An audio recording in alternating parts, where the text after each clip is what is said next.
جی السلام علیکم، کیا حال ہے آپ لوگوں کا؟ امید ہے آپ لوگ خیریت سے ہوں گے، میرا چینل ریگولرلی واچ کر رہے ہوں گے۔ ایک ریکویسٹ ہے جو بار بار پلیز ویڈیو پوری دیکھا کریں، صرف چند منٹ دیکھ کے تو اسے اگنور نہ کیا کریں، کیونکہ اس میں کوئی نہ کوئی میسیج ہوتا ہے جو آپ تک پہنچانا ہوتا ہے اس بندہ ناچیز نے۔ ویسے تو آپ سب ماشاءاللہ سمجھدار ہیں، پھر بھی تو دوسری ریکویسٹ یہ ہے کہ جو میرا چینل دیکھ رہے ہیں اگر انہوں نے سبسکرائب نہیں کیا تو سبسکرائب کریں، بیل آئیکن کو پش کریں تاکہ جب بھی کوئی ویڈیو ڈاؤن لوڈ ہو، ویسے تو میری تقریباً ڈیلی ایک ویڈیو ڈاؤن لوڈ ہوتی ہے، اپلوڈ کرتا ہوں، لہذا پلیز لازمی واچ کیا کریں، دوست احباب میں شیئر کیا کریں، کمنٹس لکھا کریں۔ آپ لوگوں کا بہت شکریہ۔ اس ایپیسوڈ میں ملک کی جو تازہ ترین سیاسی کشمکش چل رہی ہے، جو سیاسی نقشہ ہے، تھوڑی سی اس پہ بات ہوگی۔ تو شروع کرتا ہوں کہ جب محترم عمران صاحب کی حکومت کو نو کانفیڈنس کے ذریعے ہٹایا گیا تو عمران خان صاحب جیسے فرماتے تھے کہ وہ بہت خطرناک ہوں گے، تو واقعی انہوں نے یہ ثابت کر کے دکھایا۔ ان تمام باتوں سے پہلے یہ بتانا ضروری سمجھتا ہوں کہ میں نے بھی کافی دور دیکھے ہیں، لیکن جو عمران صاحب کا سکرپٹ رائٹر ہے وہ بڑا زبردست ہے۔ اس نے پی ڈی ایم کی ساری جماعتوں کو مات دے کے رکھی ہوئی ہے، وہ ایک قدم آگے سوچتا ہے اور پی ڈی ایم والے اس کا صحیح طرح دفاع بھی نہیں کر سکتے۔ اس کی چند مثالیں کچھ اس طرح ہیں کہ سب سے پہلے تو رخصتی سے پہلے عمران صاحب کو جب پتہ چل گیا تھا 3-4 ماہ 5 ماہ پہلے، تو انہوں نے تقریباً اپوزیشن کے جتنے بھی سرکردہ رہنما تھے سب پہ مقدمے بنوائے تاکہ جب میں منظر سے ہٹوں، اقتدار سے ہٹوں، یہ لوگ عوام میں جائیں تو میں یہ کہنے والا بنوں کہ یہ سب نیب زدہ ہیں، کرپشن میں لپٹے ہوئے ہیں۔ پھر انٹرنیشنلی بھی انہوں نے جو سپیچیں کی اس میں چیدہ جو بھی ہمارے بڑے سیاستدان ہیں، میں نام نہیں لینا چاہتا، سب کو کرپٹ اور چور ڈکلیئر کیا، حالانکہ کیسز عدالت میں ہوں، اصل فیصلہ وہیں سے آئے گا۔ لیکن وہ اپنا یہ بیانیہ بنانے میں انہیں پتہ تھا کہ یہ بیانیہ بنانا ہے، لہذا انہوں نے اس سے پہلے سب کے خلاف کیسز تیار کیے۔ اس درمیان میں ان کی حکومت بدل گئی، اب وہ اپوزیشن کے طور پہ سامنے آئے، اسمبلیوں سے بائیکاٹ کیا، اور جب وہ عوام میں باہر نکلے تو چونکہ لوگوں کو نواز شریف کا بھی ووٹ کو عزت دو کا نعرہ یاد تھا، عمران صاحب نے بھی اس سے ملتا جلتا کچھ بیانیہ بنایا۔ پہلے جو سیاستدان ہوتے تھے وہ تھوڑا حجل سے کام لیتے تھے، وہ کھل کے بات نہیں کرتے تھے۔ عمران صاحب نے ذرا کھل کے باتیں کی جو کہ بڑے معزز اداروں کے خلاف تھیں، نہیں کرنی چاہیے تھی، لیکن شاید لوگ سننا چاہتے تھے۔ اور ان کے جو چیف آف سٹاف تھے شہباز گل،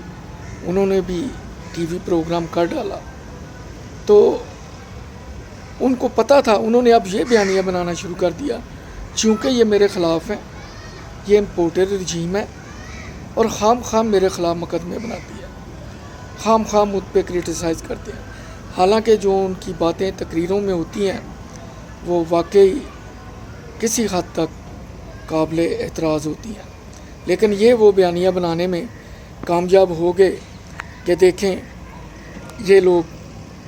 اس لیے مجھ سے نفرت کرتے ہیں کہ میں حق سچ کی بات کرتا ہوں۔ پھر انہوں نے اس کو تھوڑا اسلامی ٹچ دینا شروع کیا۔ انہیں یہ تھا کہ کچھ مذہبی جماعتیں جیسے ٹی ایل پی ہے میرے ساتھ آ جائیں گی، لیکن عمران صاحب کو یہ نہیں بھولنا چاہیے کہ پاکستان میں مذہبی جماعتوں کے جلسے تو بہت بڑے ہوتے ہیں، لیکن اسمبلی میں سیٹیں ان کی چیدہ ہوتی ہیں، بہت کم ہوتی ہیں۔ تو ابھی تک یہی کھیل جاری ہے سیاست میں، اور وہ ہر ریڈ لائن کو عبور کرتے ہیں خبروں میں بھی رہنے کے لیے، اور پھر حکومت ڈیفنس پہ آ جاتی ہے، وہ چاہیں بھی تو کوئی کیس نہیں بناتے۔ اور پھر یہ بھی ان کا بیانیہ ہے حکومت کا کہ یہ لاڈلے ہیں، اور واقعی محسوس بھی کچھ اسی طرح ہوتا ہے، وگرنہ ہم پرانے مقدمات پہ، پرانے لیڈروں پہ نظر ڈالیں تو جو کوئی معمولی جملہ بھی ادا کرتا تھا وہ سنگین نتائج کا سامنا کرتا تھا، لیکن عمران صاحب کو ابھی تک اس معاملے میں فری ہینڈ ہے۔ ویسے عمران صاحب کو ایک مشورہ ہے کہ وہ نہ بھی کچھ کریں تو جو موجودہ گورنمنٹ نے، خاص کر جس کے سربراہ پی ایم ایل این کے شہباز شریف صاحب ہیں، جو بجلی کے بلوں کا بم گرایا ہے، انہوں نے گھر گھر اپنے لیے نفرت پیدا کر لی ہے۔ ابھی سردیاں شروع نہیں ہوئی، رات کو 9 بجے کے بعد، سیالکوٹ کا ذکر کر رہا ہوں، گیس نہیں ہوتی، جو رات 12:30-1 بجے کے بعد آتی ہے۔ تو عمران صاحب کو جلسے کرنے کی ضرورت ہی نہیں ہے، انہوں نے اپنے لیے خود ہی اپوزیشن پیدا کر لی ہے، خاص کر نون لیگ نے پی ڈی ایم کی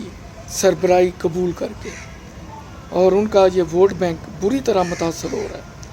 کیونکہ گھر گھر میں بجلی کا بل اور گیس کا بل جب آتا ہے تو لوگوں میں نفرت بڑھتی ہے۔ باقی جو مہنگائی کا عالم ہے وہ بھی ایک حقیقت ہے، دالیں جو کبھی 100 کے نیچے ہوتی تھیں 300-400 اس کے درمیان ہے، آئل کا پیکٹ لے لیں وہ 500 سے اوپر ہے، جو کبھی 60-70-110 کا ہوتا تھا۔ یہی حال ہمارے ڈالر کا ہے، اور سننے میں آتا ہے کہ تقریباً 80% دالیں امپورٹ ہوتی ہیں، تو جب دالیں امپورٹ ہوں گی تو لازمی بات ہے ان کا ریٹ بڑھے گا۔ لیکن لوگ جو عوام ہیں،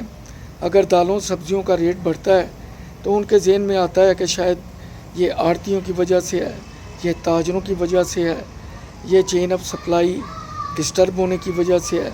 جو ریسنٹلی فلڈز آئے ہیں شاید ان کی وجہ سے ہے۔ وہ اس کو تھوڑا سا سیریس نہیں لیتے، ہے تو بہت سیریس، لیکن اس لیے اگنور کر دیتے ہیں کہ شاید اس میں حکومت کا اتنا عمل دخل نہیں ہے۔ لیکن جب بجلی کا بل آتا ہے تو پھر وہاں پہ یہ لوگ سمجھتے ہیں کہ یہ سب گورنمنٹ کا کیا در ہے، اور یہ جو مہنگائی کی لہر ہے اس میں بھی شاید گورنمنٹ کا ہاتھ ہے۔ گورنمنٹ نے اپنے اخراجات کم کرنے کے لیے عوام میں اپنا کوئی خاص بیانیہ نہیں بنایا، کیونکہ الیکشن اگلے سال ہے، ٹائم ان کے پاس بھی تھوڑا ہے، اب دیکھیں ہوتا کیا ہے۔ عمران صاحب جو جلسے کرتے ہیں انہیں بھی پتہ ہے کہ جب میری گورنمنٹ آئی تو مجھے ان سب چیزوں کا سامنا کرنا پڑے گا، میرے پاس بھی گورنمنٹ آنے کے 3-4 ماہ بعد کوئی بہانہ معقول نہیں ہوگا، اور میرے سر پہ بھی ہاتھ رکھنے والا اس وقت کوئی ہونا چاہیے جو مجھے سہارا دے، جو میری لاٹھی بنے۔ تو پی ڈی ایم اپنے چکروں میں ہیں، عمران صاحب اپنے فیوچر کے چکروں میں ہیں، کیونکہ سب کو پتہ ہے کہ پاکستان میں حکومت کرنا کتنا مشکل ہے، اور پھر جب اس میں وننگ ہارسز ہوں، لوٹے ہوں، الیکٹیبلز ہوں تو ان کو قابو کرنا بڑا مشکل ہے، کیونکہ صرف جب حکومتیں 1 اور 2 ووٹ سے کھڑی ہوں تو پھر جتنے بھی الائز ہوتے ہیں ان کے ناز و نخرے اٹھانے پڑتے ہیں، اور اس سے ملک کو نقصان ہوتا ہے۔ عوام بیچارے پس رہے ہیں، بڑے فخر سے کہتے ہیں سبھی وزیر خانہ جو صاحب کا بھی تھے وزیر خزانہ کہ عوام ٹیکس نہیں دیتے، ٹیکس تو وہ بچہ بھی دیتا ہے جو 1 دن کا ہے، اور وہ جو 70-80-100 سال کا بوڑھا ہے، سبھی ٹیکس دیتے ہیں، اور یہ ٹیکس جاتے کدھر ہیں یہ نہیں پتہ۔ مجھے تو اتنا پتہ ہے کہ پاکستان میں جتنے مزارات ہیں وہاں پہ جو لوگ نذرانہ دیتے ہیں جو کروڑوں روپوں میں ہوتا ہے، اگر اسی کو ایمانداری سے خرچ کیا جائے تو میرا لے قرضے اتر جائیں گے۔ زکوٰۃ جتنی اکٹھی ہوتی ہے، اگر 10 ارب زکوٰۃ اکٹھی ہوتی ہے تو 8 ارب زکوٰۃ کا محکمہ اپنی تنخواہوں، گاڑیوں، ٹی اے ڈی اے پہ خرچ کر دیتا ہے، عوام کے حصے میں 2 ارب بھی نہیں آتے۔ تو یہ المیہ ہے۔ وابڈا کے ملازم، پی آئی اے کے ملازم، ریلوے کے ملازم، ان کو یونٹیں، ٹکٹیں، سفر معاف ہیں۔ اسی طرح منسٹروں کو گیس کے بلوں میں، بجلی کے بلوں میں یونٹیں معاف ہیں۔ ہونا تو یہ چاہیے کہ ان کو ایک پرٹیکولر الاؤنس دے دیا جائے جو 5,000 یا 10,000 ہو، تاکہ یہ ضرورت کے وقت اے سی چلائیں اور کم چلائیں، اور یہ اضافی بوجھ عوام پہ نہ پڑے، کیونکہ وہ جتنا بھی یونٹ خرچ کرتے ہیں وہ بل ہم لوگ پے کرتے ہیں۔ جتنی بجلی چوری ہوتی ہے وہ بل بھی ہم لوگ پے کرتے ہیں۔ گورنمنٹ کو اس طرف توجہ دینی چاہیے، بہت ضروری ہے۔ عوام کا ووٹ ہے، عوام کے پیسے ہیں، انہی پیسوں سے لاٹھی ہے، انہی پیسوں سے آنسو گیس کا شیل ہے۔ اور دوسری طرف اگر کوئی دکاندار، سبزی والا، ریڑھی فروش مارکیٹ کمیٹی کی ریٹ سے 5 روپے 10 روپے زیادہ لے تو اسے جرمانہ کیا جاتا ہے،